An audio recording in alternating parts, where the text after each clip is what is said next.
కూడా విన్నారు. ఆయన ఫ్రస్ట్రేషన్ చూస్తుంటే ఓటమికి చేరువలో ఉండి అన్నీ మర్చిపోయి ఒళ్ళు తెలియకుండా అబద్ధాలు మాట్లాడుతూ అసత్యాలు ప్రచారం చేయాలి. నేను ఎన్ని మాట్లాడినా నాకు నోరు ఉంది కదా, ఒళ్ళు ఉంది కదా, ఏం మాట్లాడినా ప్రజలు నమ్ముతారు, లేకపోతే మీడియా సోదరులు నమ్ముతారని అవాకులు చవాకులతో నేనేదైతే చెప్పానో నిన్న అబద్ధాలకి బ్రాండ్ అంబాసిడర్ గా ఉన్నటువంటి కారుమూరి మరొకసారి చెప్తున్నా, రీఇటరేట్ చేస్తున్న కారుమూరి, నువ్వు అబద్ధాలకి బ్రాండ్ అంబాసిడర్వు. నిన్ను చూస్తే సిగ్గేస్తుంది. ఓసరవెల్లి మాదిరిగా రంగులు మారుస్తూ నీ ఇష్టానుసారం నియోజకవర్గాన్ని బకాసూరుడు మాదిరిగా నాకీసావు. ఈ చివరి నుంచి ఆ చివరి వరకు ఎవరిని వదలలేదు. నువ్వు బకాసూరుడు మాదిరిగా నాకేసి ఈరోజు ప్రతిపక్షాల మీద ఎదురు దాడి చేస్తున్నావు అంటే నీకు సిగ్గుండాలని సందర్భంగా తెలియజేస్తున్నా. ఈరోజు వేలుపూరు సిహెచ్సికి చెప్తున్నావు. నువ్వేం చెప్పావు నిన్న?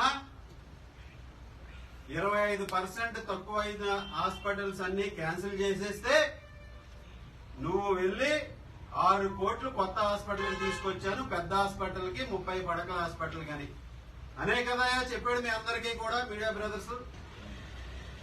ఈ రోజు నేను ఛాలెంజ్ చేస్తున్నా నీకు, మళ్ళా నువ్వు గనక ఆ హాస్పిటల్ ని పిహెచ్సి హాస్పిటల్ ఏదైతే ఉందో దానికి కాకుండా సంబంధం లేకుండా కొత్తగా 30 పడకల హాస్పిటల్ తెచ్చామని నిరూపించు, నీ కాళ్ళు పట్టుకుని క్షమాపణ చెప్తాం. ఈ రోజు నువ్వు కనీసం ఎమ్మెల్యేగా ఉన్నావు, మంత్రి అయ్యావు. ఇప్పుడు జీవోలు ఏమిచ్చింది ప్రభుత్వం, జీవోలు ఏమి వస్తున్నాయి, హాస్పిటల్ ఏ విధంగా ఉందనేది నువ్వు ఒకసారి అర్థం చేసుకో, చదువుకో. నువ్వు చదువుకోలేదు, ఏదొస్తే అది మాట్లాడతావు, నిమిషానికో మాటలు మాట్లాడతావు, నాలుకని మడతల మీద మడతలు తిప్పుతావు నీకు అనుగుణంగా. ఈ రోజు నేను చెప్తున్నా, మళ్ళీ నువ్వు నోట్ చేసుకో. నువ్వు కూడా నా లైవ్ చూస్తూనే ఉంటావు ఎక్కడో. ఈరోజు ఏ గ్రామంలో ఉన్నావో ఈ రోజు నేను చెప్తున్నాను, చూసుకో. 2019లో ఫిబ్రవరిలో మేము శంకుస్థాపన చేసాం. నిన్న నువ్వేమని చెప్పావు? నీ పార్టీ అధికారంలోకి వచ్చిన తర్వాత 25% కన్నా పనులు తక్కువ జరిగి బిల్లులు అవ్వకపోతే అవన్నీ కూడా క్యాన్సిల్ చేశారు, అవన్నీ అని చెప్పావు. ఈ రోజు నేను చెప్తున్నాను, నువ్వు మరలా నీ పక్కన అధికారులను పెట్టుకున్నావు, వాళ్ళని బలిపశువులు చేస్తున్నావు. ఏదైతే 25% కన్నా తక్కువ పని జరిగినటువంటి హాస్పిటల్స్ ఉన్నాయో వాటికి నీ ప్రభుత్వం 2020లో మరలా రీఅడ్మినిస్ట్రేటివ్ శాంక్షన్ ఇచ్చింది. ఇది తెలియని సన్నాసివి నువ్వు. రీఅడ్మినిస్ట్రేటివ్ శాంక్షన్ ఇచ్చింది. నెంబర్ 1, అక్కడ పిహెచ్సి ఏదైతే ఉందో దానికి మా ప్రభుత్వంలో శాంక్షన్ అయిన తర్వాత, నీ ప్రభుత్వం వచ్చిన తర్వాత 25% కన్నా తక్కువ పనులు జరిగి ఆగిపోయినాయని నువ్వు ఏదైతే చెప్తున్నావో దానికి 27 April 2020 GO MS number 249 note చేసుకో, జీవో తెప్పించుకో, చూసుకో. 249 మరలా ఆ రోజు రీఅడ్మినిస్ట్రేటివ్ శాంక్షన్ నీ ప్రభుత్వం వచ్చింది. Works grounded but expenditure is less than 25% of originally estimated value reviewed fresh renewal of administrative sanction. ఇది జీఓఎంఎస్ నెంబర్ 249. మరి నిన్న పక్కన నువ్వు పెద్ద పెద్ద అధికారులను పెట్టుకుని వాళ్ళ సలహాలు తీసుకుని చెప్పావు. ఇది నీ ప్రభుత్వం ఇచ్చింది రీఅడ్మినిస్ట్రేటివ్ శాంక్షన్ నెంబర్ 1. నెంబర్ 2, ఇక్కడ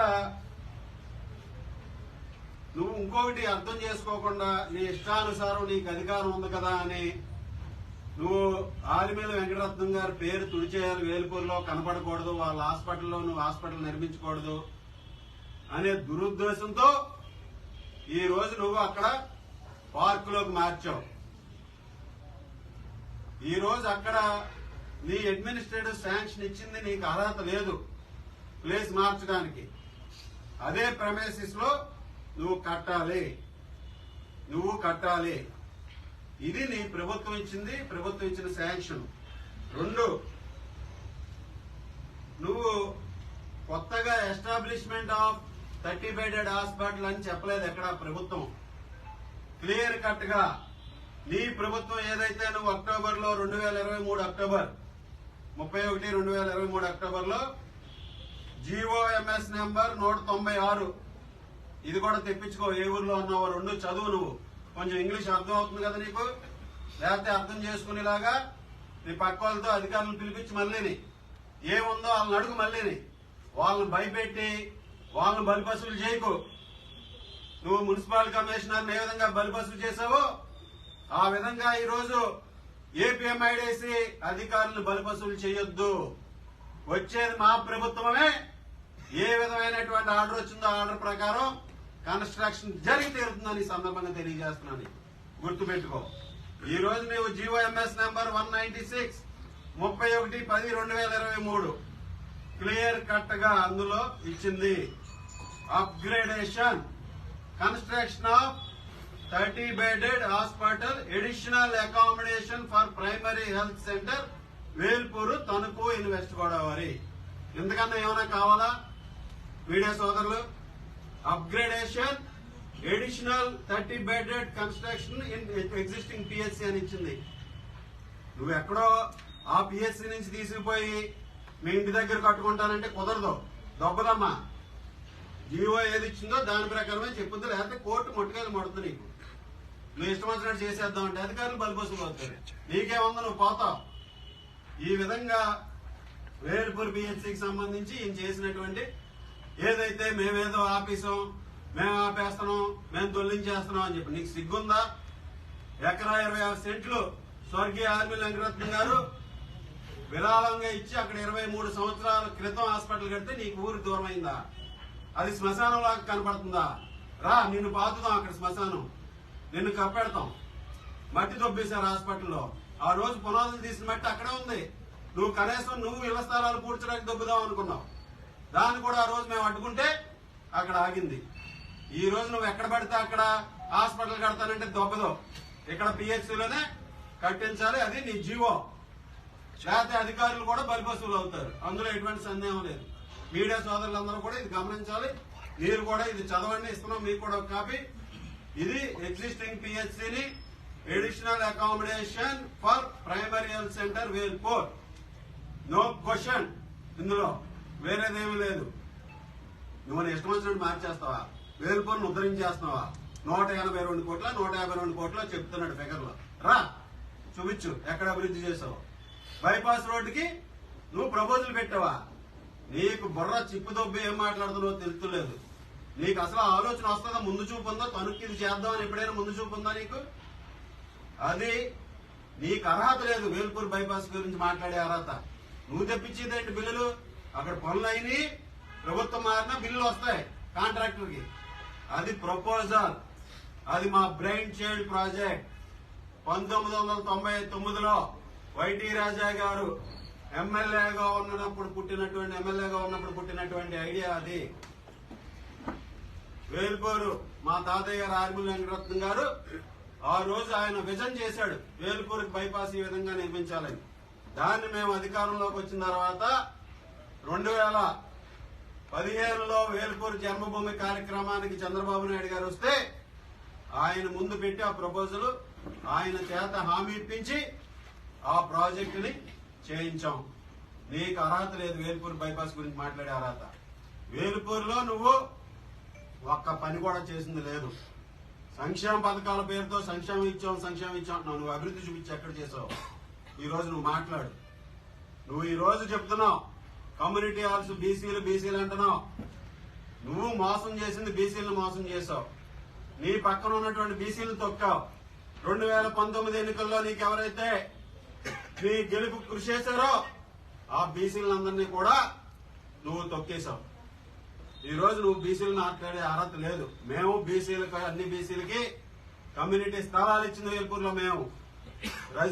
రజకులకి నువ్వు బీసీల గురించి మాట్లాడుతున్నావు. వేల్పూర్ గ్రామంలో రజకులకు రఘురామకృష్ణ గారు రాజు గారు ఎంపీ ఫండ్స్ నుంచి 15 లక్షలు ఇస్తే నువ్వు ఎందుకు టెండర్ అయినకుండా అడ్డుకున్నావు చెప్పు సమాధానం. నీకు సిగ్గుందా? అబద్దాలు మాట్లాడుతావు, అసత్యాలు మాట్లాడుతావు, ఓసరవల్లిలాగా రంగులు మార్చుతావు.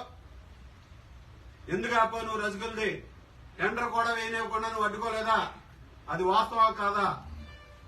ఈరోజు వేల్పూర్ గురించి నువ్వు మాట్లాడే అర్హత లేదు. ఈరోజు వేల్పూర్ గ్రామంలో నువ్వు చెప్తున్నావు ఏదో దాడులు చేసావు, వాళ్ళని చంపేసావు, ఏళ్ళని చంపేశారని.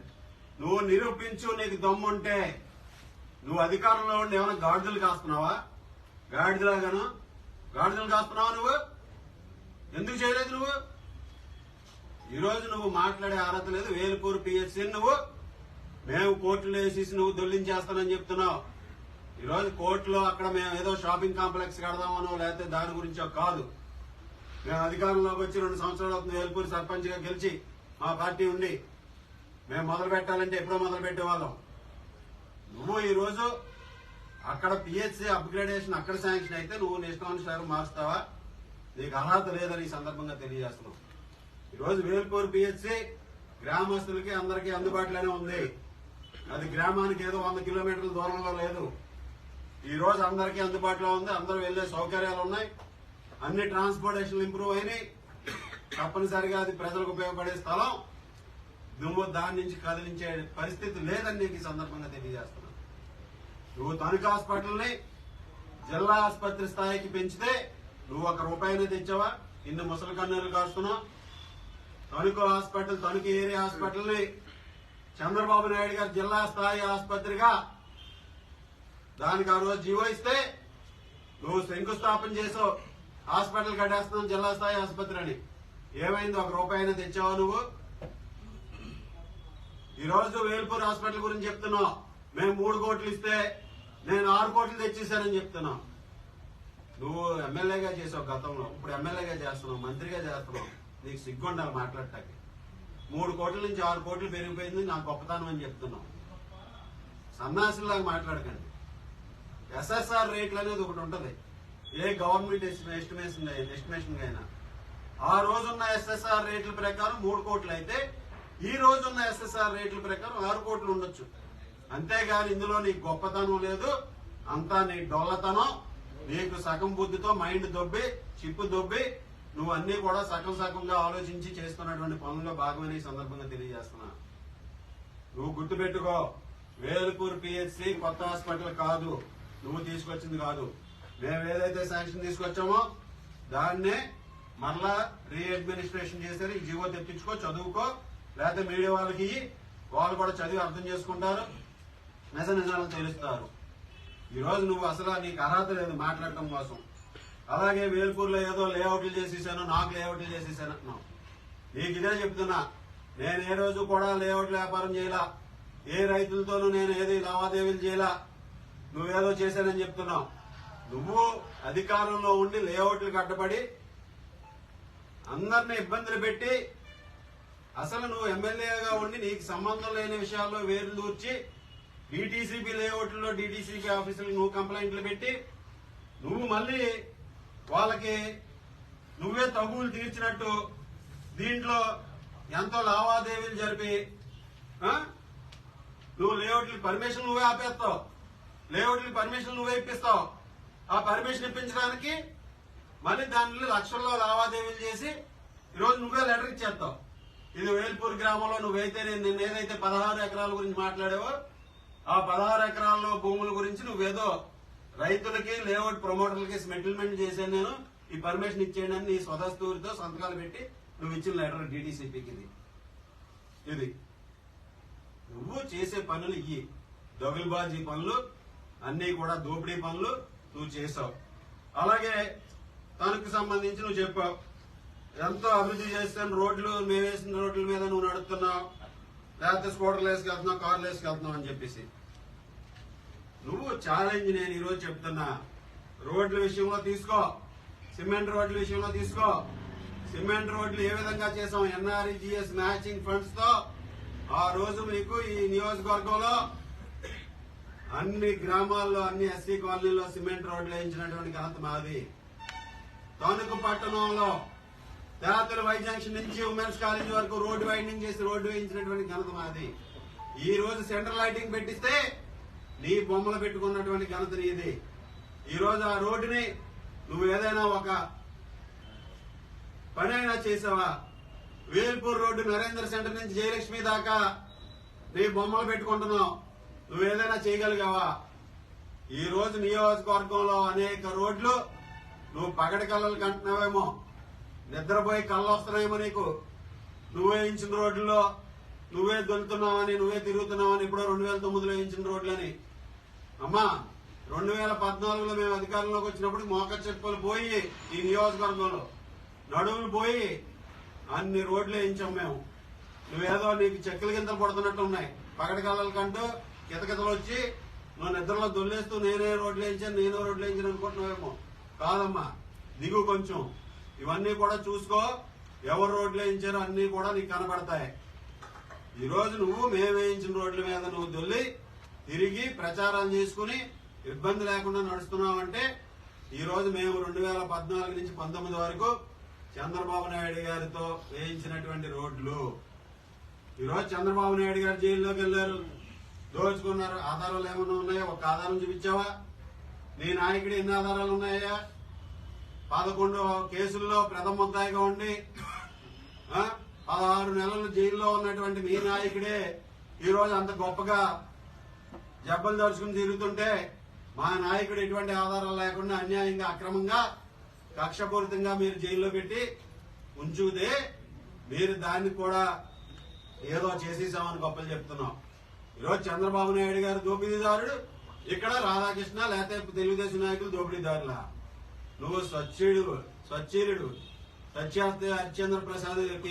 సత్యహరిచంద్రుడికి మరొక రూపాన్ని నువ్వు నియోజకవర్గంలో దేన్నైనా మిగిల్చావు? నువ్వు ఈ 4 సంవత్సరాలు 9 నెలల్లో అన్నిటినీ కూడా నాకేసావు కదా. ఈరోజు టీడీఆర్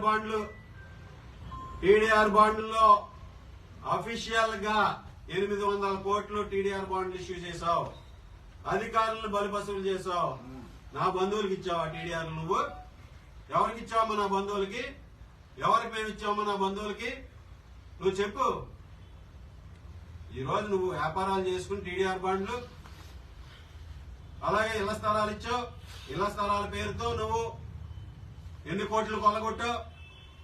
బినామీల పేరుతో ఇళ్ల స్థలాలు కొని దాన్నే ప్రభుత్వానికి అమ్మి మళ్ళీ కిక్ బ్యాక్లు తీసుకున్న మాట వాస్తవం కాదా?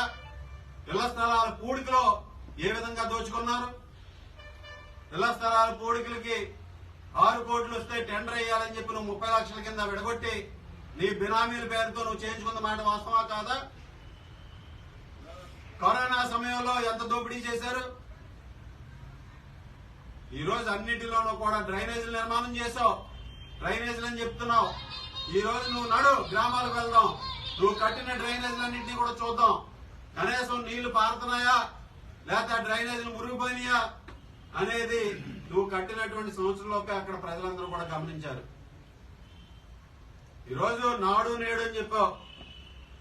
అత్తిలి జూనియర్ కాలేజ్ ఏదైతే ఉందో దానికి ఆ రోజు గంటా శ్రీనివాసరావు గారు శంకుస్థాపన చేస్తే దాన్ని కూడా నువ్వు ఆపి ఈ రోజు ముసలి కన్నీరు కార్చి 4.5 సంవత్సరాలుగా కనీసం అక్కడ బస్తా సిమెంట్ తో పని చేయలేదు. నువ్వు దాన్ని కూడా ఏదో పొడి చేస్తున్నావు అని చెప్తున్నావు. నీ అసమర్థత కాదు ఇది. ఒక మంత్రిగా ఉండి, ఒక ఎమ్మెల్యేగా ఉండి నియోజకవర్గానికి ఏదైనా తీసుకొచ్చావా? ప్రత్యేకంగా ఏదైనా సాధించావా?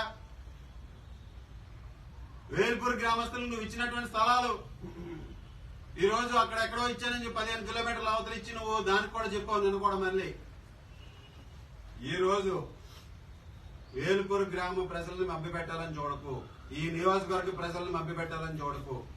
ఈ విధంగా నువ్వు చేసినటువంటి అవినీతి అక్రమ నిన్న ఛాలెంజ్ చేసావు. సరే, నువ్వు సిద్ధం కదా? నీ నాయకుడు కూడా రాష్ట్రం అంతా సిద్ధం అని పోస్టర్లు వేసాడు. నువ్వు కూడా వేయించి ఇక్కడ సిద్ధమని. దేనికి? బహిరంగ చర్చకి సిద్ధమా నువ్వు? మేము సంసిద్ధం. బహిరంగ చర్చ పెట్టు. ఏం అభివృద్ధి చేశావో, ఈ నియోజకవర్గాన్ని ఏం ఉద్ధరించావో బహిరంగ చర్చకి సిద్ధం. దాంతో పాటు ఇంకొకటి కూడా పెట్టు. ఈ నియోజకవర్గంలో ఎప్పుడూ లేని విధంగా స్వతంత్రం వచ్చినప్పటి నుంచి ఎంతో మంది శాసనసభ్యులు ఈ నియోజకవర్గానికి ఎన్నికయ్యారు.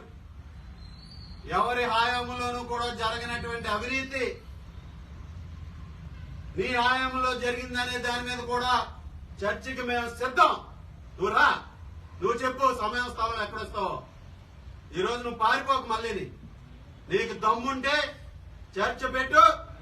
ఎక్కడ కావాలంటే అక్కడికి నేను రావడానికి సిద్ధంగా ఉన్నా. అభివృద్ధి మీద చర్చిద్దాం, అలాగే నీ అవినీతి మీద చర్చిద్దాం. నువ్వు టీడీఆర్ బాండ్లు నా బంధువులకు ఎవరిచ్చారు? నేను ఇచ్చానా, నువ్వు ఇచ్చానా? నా బంధువులు ఎవరు? నా చుట్టరికాలు ఏంటి నువ్వు తేల్చు. నేను కూడా తెలుస్తాను.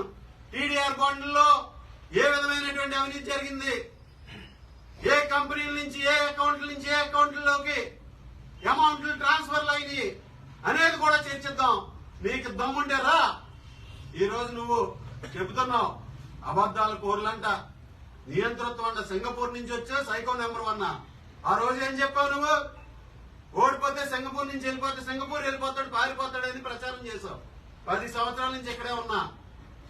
నువ్వు చేసేటటువంటి కార్యక్రమాలు వెనకాల నేను పడుతున్నాను కాబట్టి నీకు వెన్నులో చలిపుట్టి ఈ రోజు నువ్వు డ్రామాలు ఆడుతున్నావు. ఆ రోజు వైటీ రాజా గారు పెద్ద మనిషి ఆయన కాబట్టి నీ ఎదవ నోట్లో నోటు పెట్టడం ఎందుకని ఆయన ఆగిపోయాడు. నేను అలా కాదు, నువ్వు చేసేయన్ని బయట పెట్టాను, పెడతాను. రేపు నువ్వు చర్చకి దేనికైనా సిద్ధమే. ఈ రోజు ముందు నువ్వు ఈ నియోజకవర్గంలో నీకు నూకలు చెల్లి.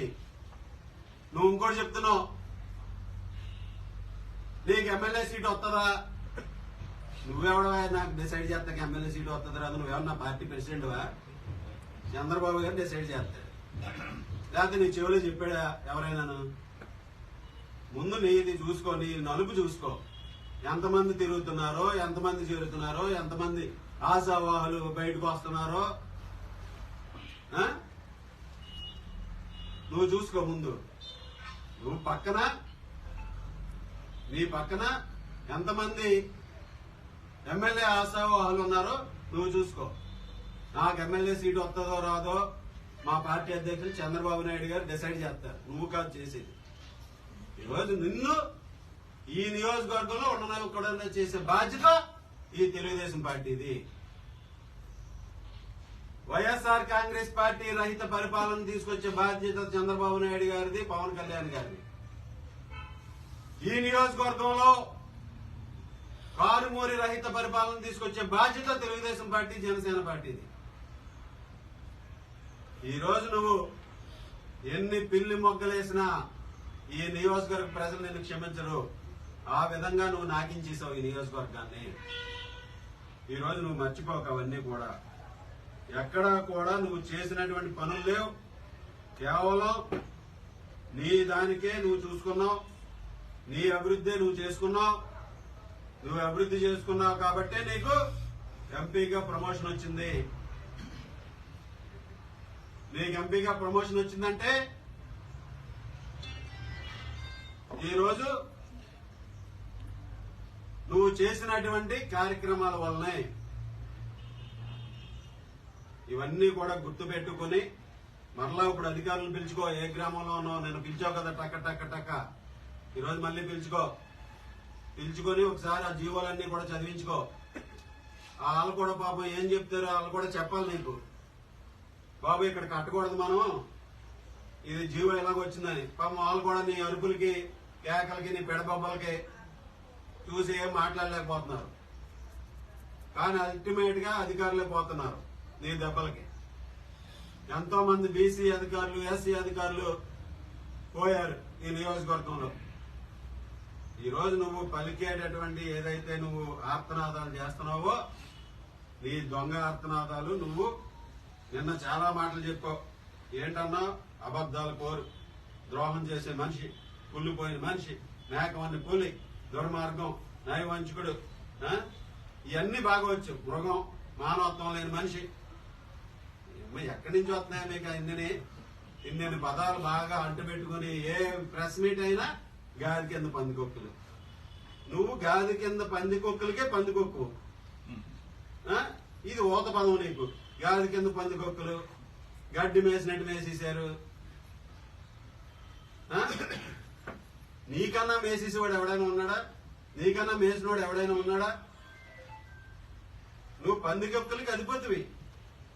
నువ్వు ఇంకొకటి అంటే ఆ అవసరం వెళ్ళి కూడా సిగ్గుపడిపోయి మడతలు పడిపోతుంది అందులో. ఈ విధంగా నువ్వు మాట్లాడుతుంటే ఇంకేం చెప్తారు? నియోజకవర్గ ప్రజలు కూడా సిగ్గుపడుతున్నారు నువ్వు మాట్లాడుతుంటే. నిన్న నువ్వు ఇద్దరు పెద్ద మనుషులు పక్కన కూర్చోబెట్టి ప్రెస్ మీట్ పెడితే వాళ్ళ తలలు దించుకుంటున్నారు. ఈ రోజు ప్రెస్ మీట్ పెట్టాను నేను, మళ్ళీ నువ్వు ఇప్పుడు పెట్టు, డిసైడ్ చేయి, ఎక్కడ కూర్చున్నావో చెప్పు, తేదీ సమయం చెప్పు, వస్తాను. నేను ఎప్పుడైనా ప్రెస్ మీట్ పెడితే కౌంటర్ పెట్టి నిన్న చక్కగా ఇచ్చావు, ఫస్ట్ టైం ఈ 5 సంవత్సరాల్లో. అంతకుముందు మీ పక్కన ఆ సుబ్బారావు గారితోనో, పైపైన సత్యనారాయణ గారితోనో, వాళ్ళతోనో అమాయకులతో తిట్టించేవాడు పాపం. ఫస్ట్ టైం నిన్న నేను పెట్టిన దానికి నువ్వు కౌంటర్ గా బాగా పెట్టావు. ఈ రోజు మళ్ళీ నేను పెట్టాను, మళ్ళీ నువ్వు ఇవాళ సాయంత్రం పెట్టు, సమయం అది చెప్పి వీటన్నిటి మీద కూడా చర్చిద్దాం. నీ అభివృద్ధి, నీ అవినీతి అన్నిటి మీద కూడా చర్చిద్దాం. మళ్ళీ వాళ్ళకి ఇవ్వకో. నువ్వు సుబ్బారావు గారిని ఎవరినో పెట్టమనుకో ప్రెస్ మీట్, అంటే ఖమ్మాలు పెట్టమంటున్నావు. నువ్వు ఖమ్మాలు కదా, ఈయన ఖమ్మాలు పెట్టండి అని చెప్తున్నావు. అలా పెట్టించుకో, నువ్వే పెట్టు, మాట్లాడు, వీటి మీద చర్చిద్దాం, తేదీ సమయం అన్ని కూడా పెట్టు. అర్థమైంది పాప? ఓకే. ఏమైనా క్వశ్చన్లు ఉన్నాయి మీకు రాజా గారు?